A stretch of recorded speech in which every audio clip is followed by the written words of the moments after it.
This guy ate his eggs. Pretty bummed about that because I really want some more Dumbos, but I'm gonna take him out and feed him really good for a week and try him again. This is his first spawn, so he gets a pass on eating the eggs. Sometimes when it's their first spawn, they don't get good wraps and the eggs don't get fertilized and then they eat them. So he gets a get out of jail free card. But over here we have babies. Let's see if I can get a good picture. You might be able to see them bouncing down out of the nest. Yeah. Bouncy babies.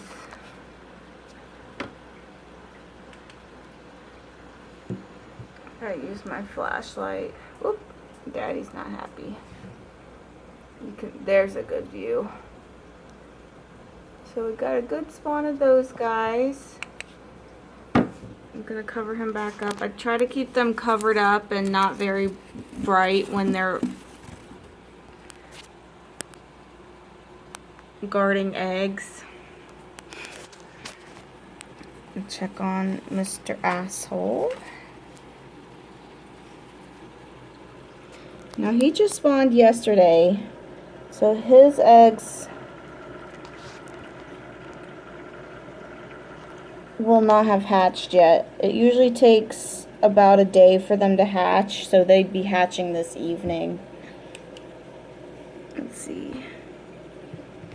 But you can see his eggs right there.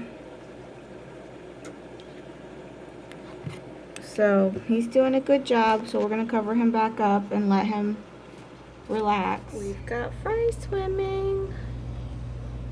Oh, is it not going to focus? There's a little fry right there next to Daddy. These guys just started free swimming, so we're going to take him out and give these guys their first food. Probably some vinegar eels. Looks to be a good number in there. You can see them all hanging out at the top.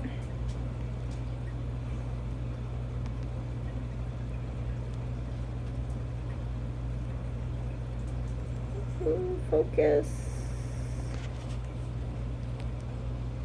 It's hard to focus on them when they're this tiny.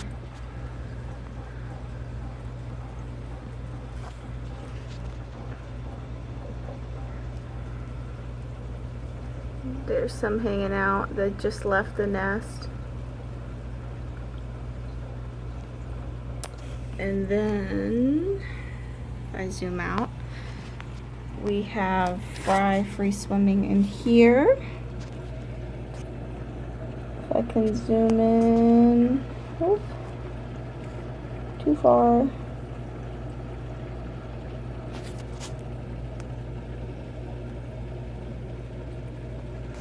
This is not a very big spawn.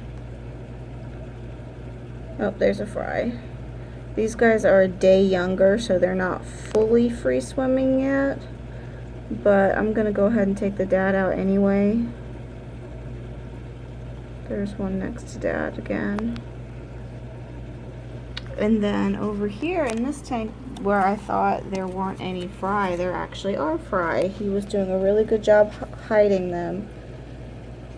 So you can see there's one right there.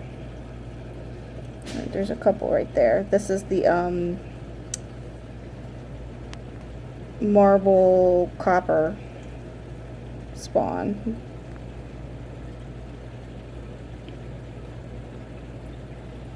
So you can see some fry. There you can see one right there. They're already picking infusoria off of this duckweed and this guppy grass.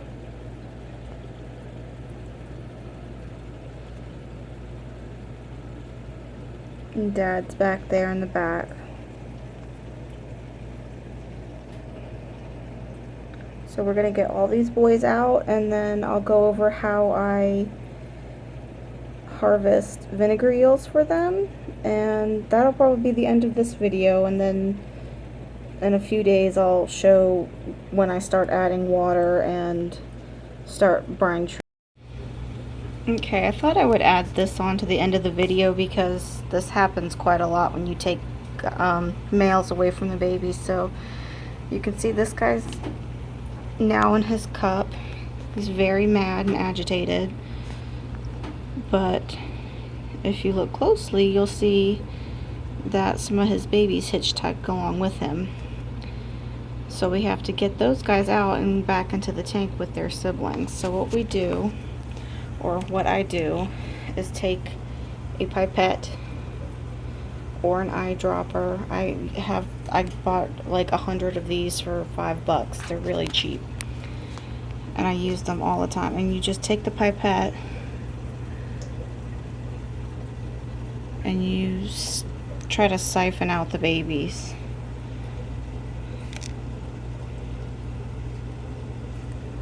So we have one baby in there.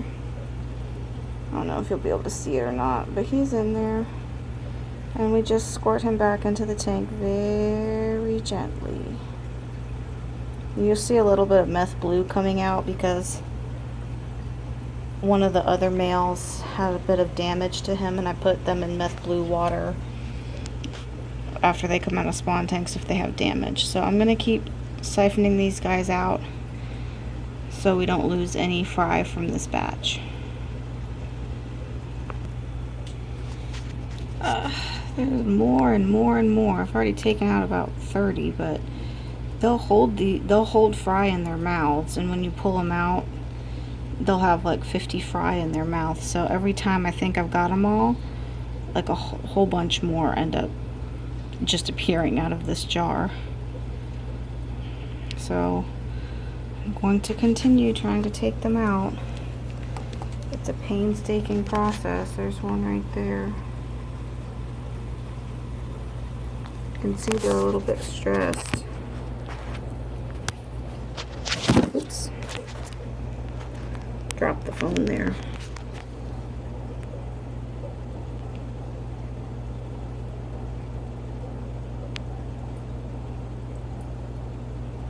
And these aren't dead, they're just kind of shocked because they were going along doing their thing and then got grabbed up by Dad and then spit out. Let's see, there's more.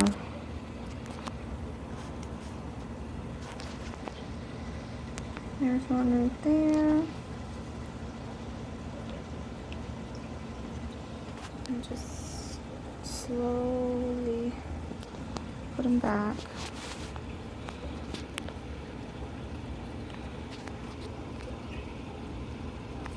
You have to check under the duckweed because they'll start hiding under the duckweed. There's one.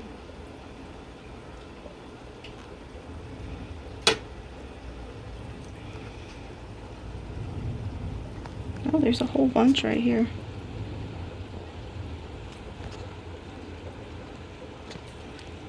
See if I can get them.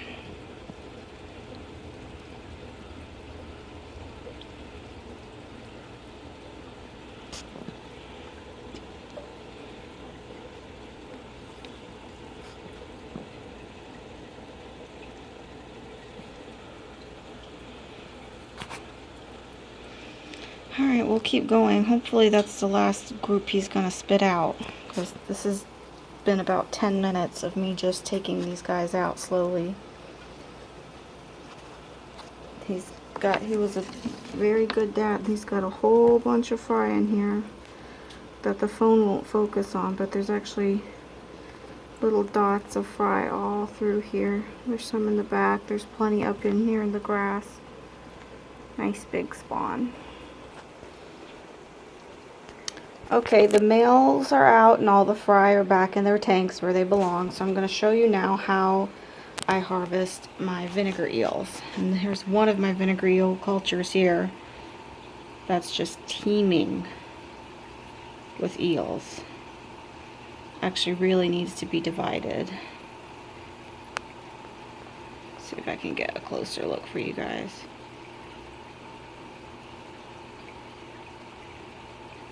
You can see all those squiggling eels there. And they make a great first fry food for bettas because they swim, they stay in the water column, whereas microworms and other things tend to sink. So what I have here is a bud vase. At least that's what I call it. It's just a long glass cylinder. You can also use any kind of alcohol bottle. I have an old cognac bottle here that has another culture in it. Anything with a long skinny neck like that will work. So what we're going to do is we take our culture and we just pour it in to the vase. About halfway, give or take.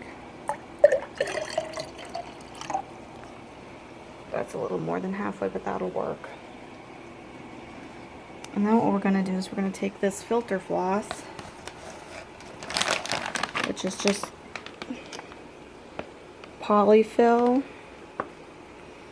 It's filter fiber. And we're going to stick it in to the vase so it just touches the vinegar, but it doesn't go too far down. So I'm going to set the phone down while I do that because I need both hands. Okay, here you go. You can see the filter fibers in there, and it just barely goes into the vinegar, but it's still leaving a lot at the top. So now what we're going to do is get some dechlorinated water.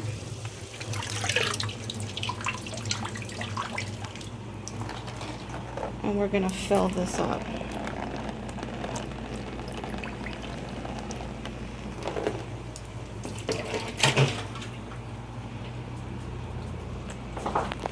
Okay, now you can see the vinegar does not mix with the water, so the water stays on top, and what's going to happen is the eels are going to swim up through the filter floss. See if I can get it up into the light. Oops. They're going to swim, the eels are all down in here. They're going to swim up and into the water. And then I'll be able to just take a pipette and siphon them off to feed the fry.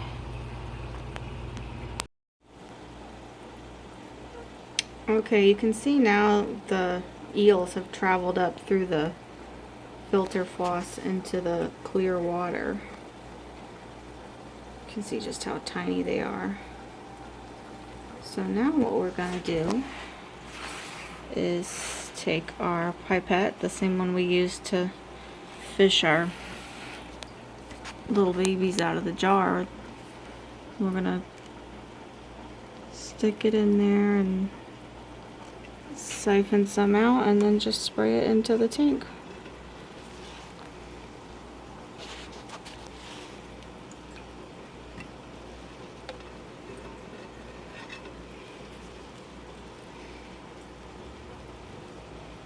And then did the same thing with these guys.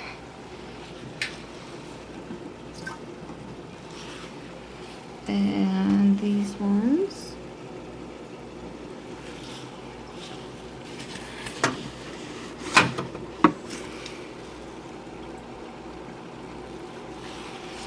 And the good thing about vinegar eels is you can't really overfeed them because they don't really die in the water. Or they will eventually, but it takes a long time, and if you use snails like I do, the eels will get eaten before they have time to die.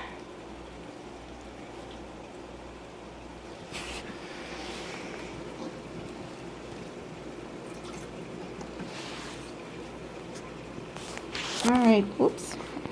Alright, that's it for this video. My next one will probably be once these guys are a week old, and I'll show you how I start adding water to the tank and start doing water changes and feeding baby brine shrimp.